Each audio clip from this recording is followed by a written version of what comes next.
Yo, I'm tryna get my sterling up in the city, so s'il vous plaît. As soon as my child can walk, it's straight Project Mbappe. But all the verbal, as soon as I hear that whistle, we get straight to the action. Come on lads, where's the passion? Do like Alamatsi, we wear headbands for the fashion. If the defenders drop back, we counter and then attack them. I got my eye on the ball, I got my eye on the ball, yeah. I got my eye on the ball, I got my eye on the ball, yeah. I got my eye on the ball, I got my eye on the ball. Welcome back to Eyes on the Ball. We're back with another episode. NBA Finals is here, man. It's been a long NBA season. A lot of upsets, a lot of good series.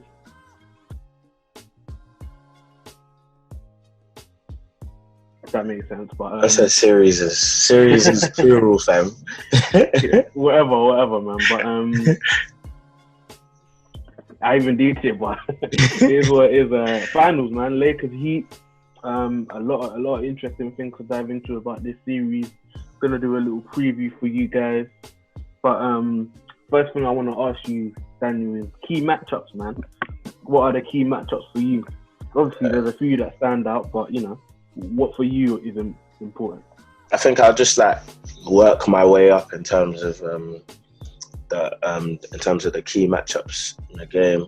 I think definitely the way our perimeter defenders, so the best perimeter defenders, so Caruso, Danny Green, KCP, they're going to have to be up to scratch in terms of keeping up with Tyler Hero and Duncan Robinson and even Goran Dragic, who people are forgetting.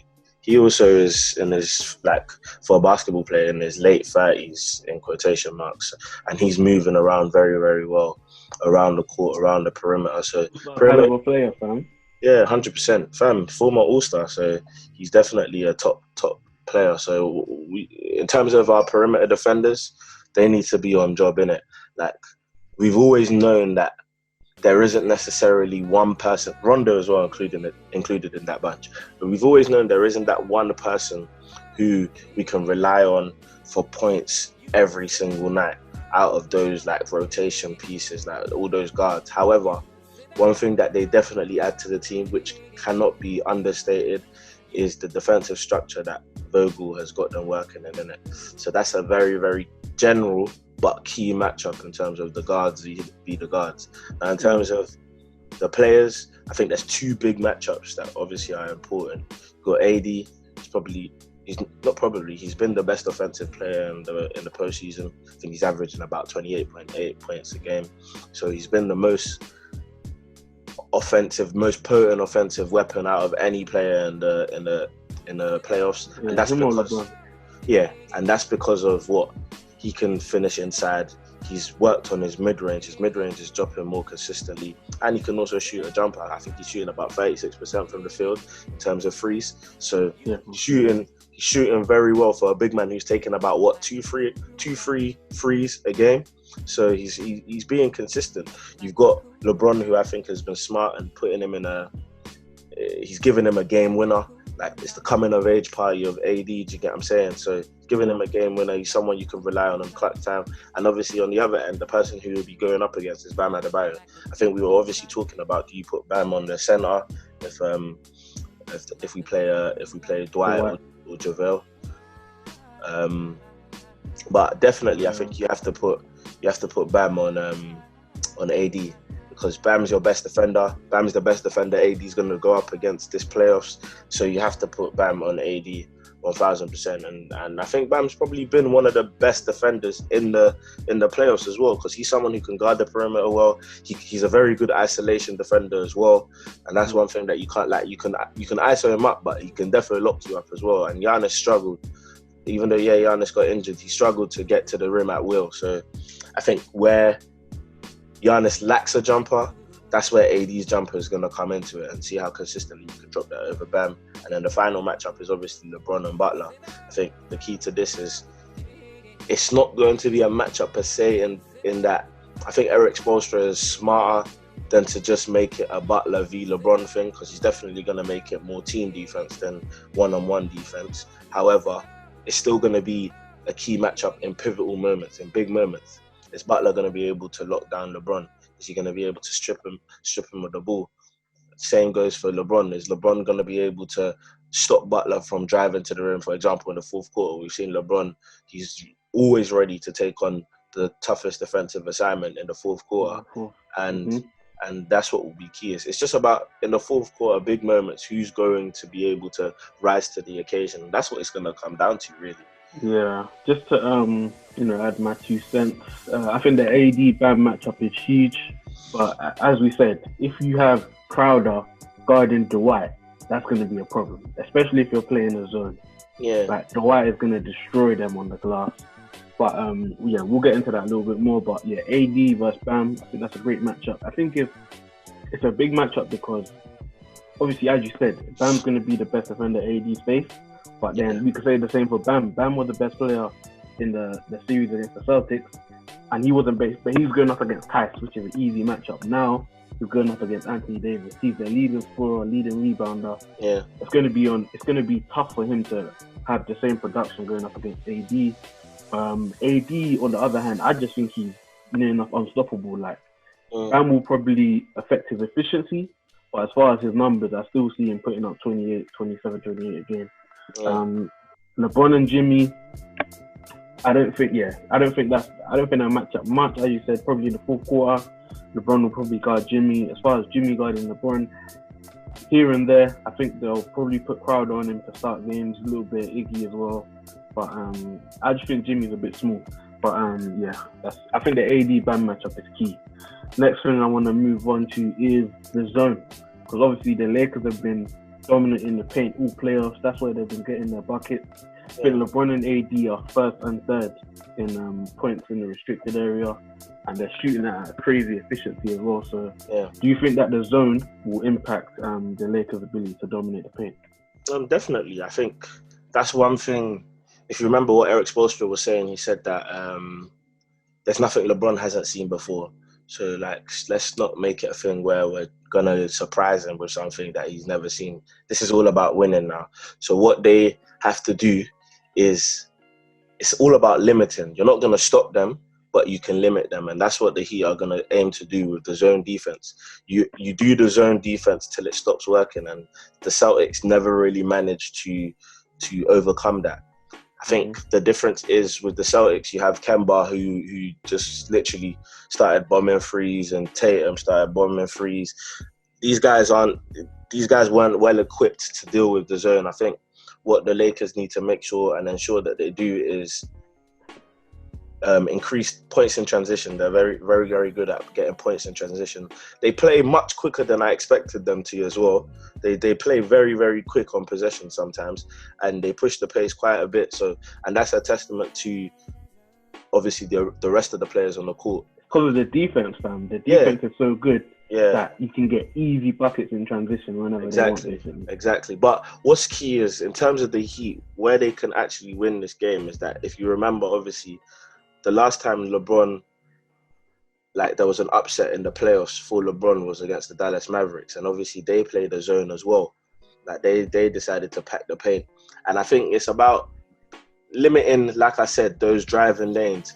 You want the Lakers to become a 3-point shooting team. And that's what the Heat are definitely going to aim to do. If you lose by the Lakers being lights out from 3, you've got to live with that. That's what you've just got to live with. But what's it called? I think what it comes down to is whether the Lakers can hit their threes and whether the Heat can get hot from their threes. You get what I'm saying? I think it's going to be interesting because the Lakers and the Heat are two teams where in the fourth quarter, you would say about both of them, don't make it tight in the fourth. Do you get what I'm saying? You trust the Lakers to close out games and you trust the Heat to close out games. So it's just going to be interesting who's going to have the edge in terms of closing out games. The only thing I'd say about that is the Heat put the ball in the hands of Jimmy and Hero in closing games. Hero has had a mad breakout playoff run for a rookie. He's so impressive, but I don't see Hero being able to beat the Lakers. You know what I'm saying? It's tight game, fourth quarter. I mean, you say that, but all it takes is, fam, you have to remember the Heat are playing with no fear. They're playing with house money. So with Hero. Yeah, but they're going up against one of the best defense in the league. Maybe not in the regular season, but as far as personnel. I think the Heat in terms of team defense as well, I think they're in and around the top 5 as well. So it's not like the Heat they're not scrubs in it, and there isn't a clear defined weakness of the Heat. And my thing is, when you're going into a finals, especially when there's literally no pressure on you, you can almost say there's nothing to play for. You just go out and have fun, and then you see what happens in the end. And obviously you're saying Hero, you might not trust him to close out the Lakers because obviously you're who the Lakers are. But fam, at the end of the day, he's a rookie in the NBA Finals. How many rookies have closed games in the NBA Finals? I'm not gonna go with that narrative because we've never seen a team like the Heat before, where you've got rookies who are instrumental to that team. You've got Tyler Hero. Obviously, Duncan Robinson's not a rookie, but he more or less is because this is his breakout year. And then you got Jimmy Butler, Jay Crowder, who was a journeyman for a long time. He came halfway through the season.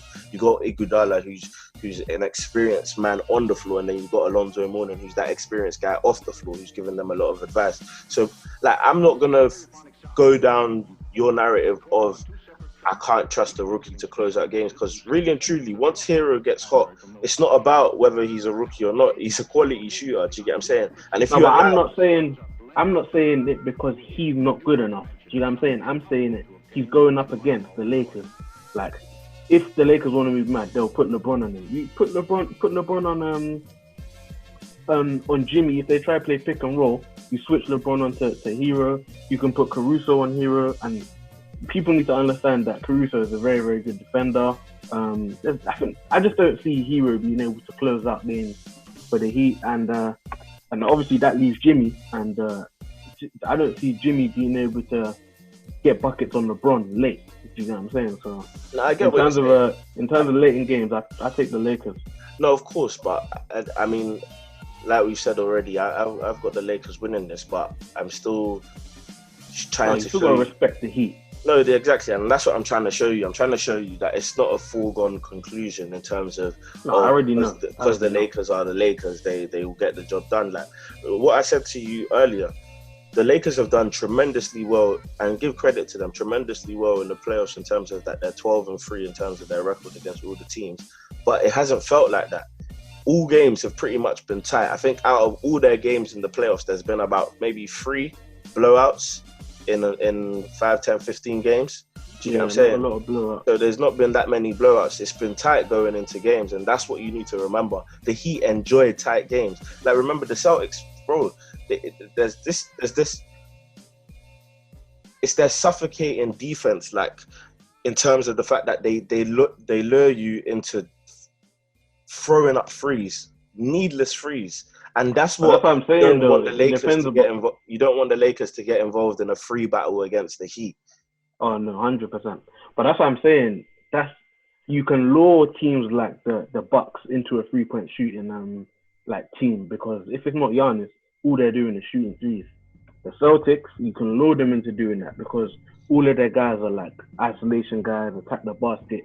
When you play a zone, they're all like perimeter guys. When you play a zone, they're not scared to take threes. They feel like they can make it every time. Where LeBron and AD, that's not their bread and butter. You know what I'm saying? They know where their bread is buttered, and that's in the paint. And from when you're playing Crowder at the 4, Bam Adebayo is only 6'9", and he's your 5. I just don't see them being able to. I think the zone, obviously, zone is more a way to stop them than the personnel. So it depends on how well they're able to execute the zone. But yeah, it's going to be very interesting to see how the zone, how they do against the zone, the Lakers. Yeah. Next thing I wanted to move on to is which group of role players do you trust more?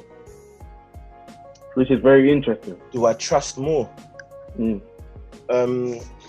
I think in general, like if we're just looking at it in general, like let's look at how they performed. I think I trust the Heat role players, because at the end of the day, it's like something that Josh said, it's a double-edged sword in terms of the Lakers don't know who their third best player is. Obviously, I think Rondo and Caruso have kind of shared the responsibility in that regard. Everyone thought Rondo KCP. I think more. Put some respect on KCP. No, KCP, yeah, but I think more Caruso just based on the fact that I think Caruso is the better defender, and also like Caruso just has this. Like when Caruso is doing well, the team is hyped, the team is pumped. Like it's not the same feel good factor when KCP gets hot. Like when Caruso gets hot, everyone's hyped up. You see them all jumping, see them doing the headband. Like when Caruso, you get what I'm saying? That's also defensive players like taking charges, getting. Then when he goes to the other end and dunks it, like and he's his crazy layups as well. Like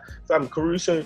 Definitely, I definitely think Caruso has a bigger effect on the team than KCP, and that's what you look for in a third-ish star. He's not the third star, but I'm just saying that's what you look for in terms of who's the most important piece. Like if Caruso goes down injured, or if KCP goes down injured, who are we feeling it more from? I think we're feeling it more if Caruso goes down injured. KCP, bro. KCP is the best shooter on the team. Yeah, he's a starter, and if you want to break the zone, you need to have people that can shoot. But at the end of the day, get open looks. At the end of the day, though, how I see it though is that with KCP, with shooters, you can have bad shooting nights. So what else are you offering? And KCP can also have bad defensive nights. How many times have I messaged you complaining about KCP's playing and how he's playing when he's not shooting shots? He's not taking up his defensive. But Caruso can have them nights as well, though. That's the thing. And the thing with Caruso is, offensively, he don't give you much. Do you know what I'm saying? He's more of a that's an off-ball screener. He can play pick and roll with LeBron. His purpose though is the spurts, the little moments in the game which you won't look at and say was the defining moment, but it sets up the defining moments. Do you get what I'm saying? And you need your setup guy. You need that guy who can just carry you through, keep you there and thereabouts till you get LeBron and AD to step on the net. Do you get what I'm saying? So, but that's Rondo for me, bro. No. That's why I said Rondo first, but then I think Caruso over K. It's literally apples and oranges, man. It's just fine. We spent so much time on this, but the main point is, I would give the edge to the Heat role players as well. Yeah. That's what Duncan Robertson, Hero, Crowder's shot was off in the Celtics series, but defensively, you trust Crowder. Iguodala caught fire in the Celtics series. I think I take the Heat role players as well, but we know the later it starts with LeBron and AD, so that's it's gonna be up to Bam and Jimmy and Dragic as well, because I think he's their leading scorer. It's gonna be up to them to be able to match LeBron and AD's production, which will be tough. Last topic I want to get into before we get into like predictions and things like that is who's more important to the Heat success, Bam or Jimmy? Who's more important? Because I think it's an easy answer. I think it's Bam. It's definitely Bam. I think in the last game he was there. He led the team points. Last series. Yeah, the last series he led the team in points, rebounds, and assists. I believe it was. So, yes, you might argue in the fourth quarter you're going to Butler, and the fourth quarter is where everyone makes their money. That's when you're known as this clutch player. But to get to the fourth quarter, there's 3 quarters that you need to set yourself up perfectly to get yourself there. And Bam, as well as being good in the fourth quarter as well, he's the main guy throughout. Like that's where, like the Heat's center is, like let's say focal. He makes for them. He's their core. Yeah, exactly. Yeah. So, and he's despite being 6'9", like you mentioned, he's very, very aggressive on the glass. So they're all aggressive, but it starts from Bam. It starts from that center position. Ironic as it sounds, but he's the core of that team, and he definitely goes a long way into like how successful the Heat will be in this series. Yeah, I think that's fair to say, but I'd give it to Jimmy only because I think Bam's going to be neutralized to some extent by AD. I don't think he's going to have like near the same production. Whereas Jimmy can get LeBron off him and capitalize with KCP guarding him, with Danny Green guarding him. And we know he gets to the line. The problem I have with Jimmy though is, and what you need to remember is, where's their bread and butter in terms of points going to come from? Like, where are they going to get more points from? Jimmy scoring or Bam scoring? And I'm relying on Bam scoring more than Jimmy because Jimmy's not a great shooter. And if you watch him, he gives up the ball a lot. Like, he's not always willing to, all right, cool, I'm going to take... Obviously, that's why the Heat work so well. You have no star who thinks, I'm going to take it on. But in this game, where you have two stars who are going to combine for 60 points on average every night, if they're playing at their fullest capacity in LeBron and AD, you're going to need one person who you can trust in terms of, not a center, you're going to need one person from the rest of the field who you can trust to give you about 25 and 30. And that's what I'm saying. I'm trusting Jimmy, fam, because as far as Bam can't really get his own shot like that. I feel like he gets his stuff mostly of pick and rolls. Maybe he'll settle for like a little mid-range, finish around the rim, as you said, press the glass. But Jimmy can create his own shot, and all it takes, I know what you said regarding him, giving the ball up, but it's the NBA Finals. He knows that. It's his first NBA Finals trip. No one's looking for Jimmy to be passive and give other guys an opportunity. No, it's the NBA Finals. He needs to score the ball, and I reckon he'll know that. He has an advantage over KCP, Danny Green. And I know Spoelstra will definitely try to get LeBron off him if LeBron is guarding him. So, and we know he gets to the line at a crazy rate. So, yeah, I'd take Jimmy, but we obviously have to see. Before we wrap up, I'm going to ask for two predictions. Firstly, I got who's going to be the Finals MVP. Who's going to be Finals MVP? You know what? I think, really and truly, I want to see how it pans out after game one. After game one is when I'll know for sure. However, I'll just lean with LeBron just based on the fact that people were obviously questioning him and saying AD is the most important player on the team. But I mean, what you have to remember is that who's dishing AD? Who's providing the food for AD to eat? You get what I'm saying? And on top of providing food to eat, LeBron is also doing his bit in terms of defensively and also offensively. He's not needed to put up 28 and 11.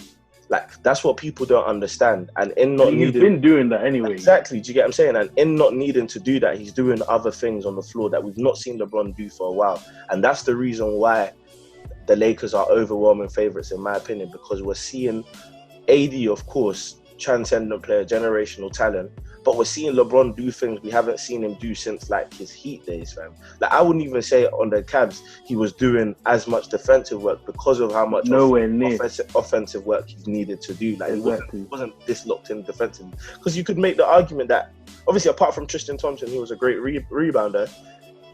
If LeBron wasn't keyed in, there was no chance of them winning because defensively, he's probably the best defender. Like, he's probably been the best defender on those Cavs teams, and he hasn't performed because of his offensive load.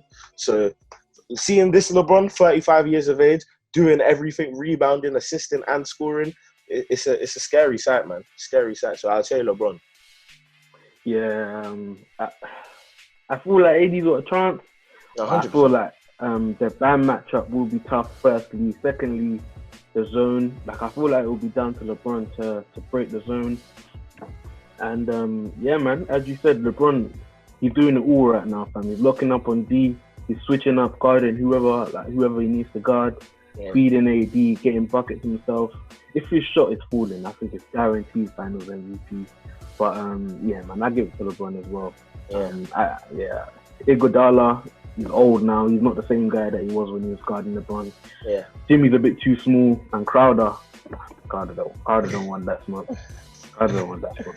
But as predictions now, you said you're rolling with the Lakers, but how many? Yeah, 100%. I think it'll be a 4-2. I think Lakers in 6. Yeah, Lakers in 6. I think just the way that I think the game will pan out, I think it will be like a 1-0, 2-0, then 2-1, then 3-1, 3-2, 4-2.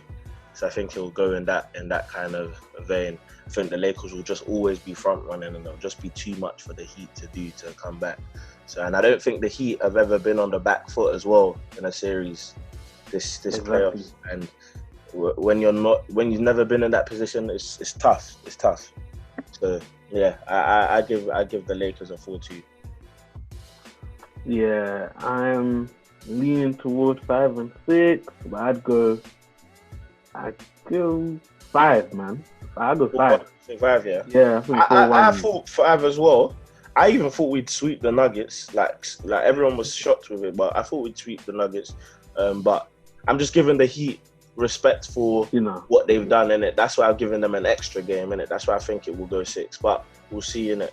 Yeah, the only reason why I said 5, I think, is because the Lakers defense, man. People don't understand how dominant the Lakers defense is because they protect the rim, and that's Jimmy's bread and butter. Do you know what I'm saying? Getting to the rim, getting to the foul line. If they don't send Jimmy to the free throw line and they're protecting the rim, it's going to be tough for him. Yeah. Bam, you've got Anthony Davis, probably the best matchup in the league for big men. Yeah, he's going to struggle. You know what I'm saying? Even Dragic, I think he's going to be a guy the Lakers need to key in on and stop. But you've got guys that can guard him, like Caruso, Danny Green, KCP. Them man can do a good job. So yeah, for me, Lakers in 5. But yeah, man, it'll definitely be a fun one. Yeah, NBA Finals. I think this is a very, I think you can't understate it. This is probably one of the most important series of LeBron's life, like in terms of, not that it really does much to his legacy, but losing definitely hurts him more than winning does, obviously. But like if he loses, it's gonna be another big stain, and LeBron being my guy, I don't want that to be the case. So I think it's very, very important that he takes nothing for granted. He goes out there, does the job. Everyone looks keyed in, like everyone looks locked in, zoned in. He knows that there's a bigger goal, and I think it'll just be great to do this for Kobe as well, man. Like as much as we don't want to understate, like how much the Lakers have had to deal with so much this season. Like the beginning of the season, Rob Pelinka, is LeBron the guy to lead the team forward, and they built the right roster. Jeanie Buss, the dysfunctional Lakers, Magic Johnson as well. The China, they're getting locked up in China. Situation, getting locked up in China. Then you have the Kobe situation, Kobe passing, which is COVID, COVID. So like, yes, everyone has had a lot of stuff to deal with, no doubt, but no one has had more to deal with than the Lakers, in my opinion. So I think now that they've done the hard work, the hard grafting to get themselves here, they've had harder matchups in previous rounds. So go out there and finish the job, and that's what I need to see from the Lakers, just finishing the job. I think if we're seeing smiles, if we're seeing the bench cheering and shit, the Lakers are going to be feeling themselves, and it will be over quick. Yeah, but yeah, man, that's a great episode. Just before you wrap it up, just make sure you're following us at Eyes on the Ball TV. If you like this video, make sure you like, you comment, and you subscribe to the channel. Instagram is at Eyes on the Ball TV _, and then obviously Twitter is also at Eyes on the Ball TV. So make sure you're following us. Make sure you're giving us love, showing us love. We're going to be providing more content, obviously, as the NBA Finals progresses. Probably going to be doing a video after each game. I think that makes the most sense, just so that the content is coming out consistently, and we're always providing you with the best quality videos and the best quality analysis. Obviously, the football season up and running as well, so we're gonna have weekly episodes on that every Monday. So yeah, man, there's a lot to look forward to, and you don't want to miss out, man. Trust me, yeah, man, you touched on all the key stuff. It's been Eyes on the Ball, and we out.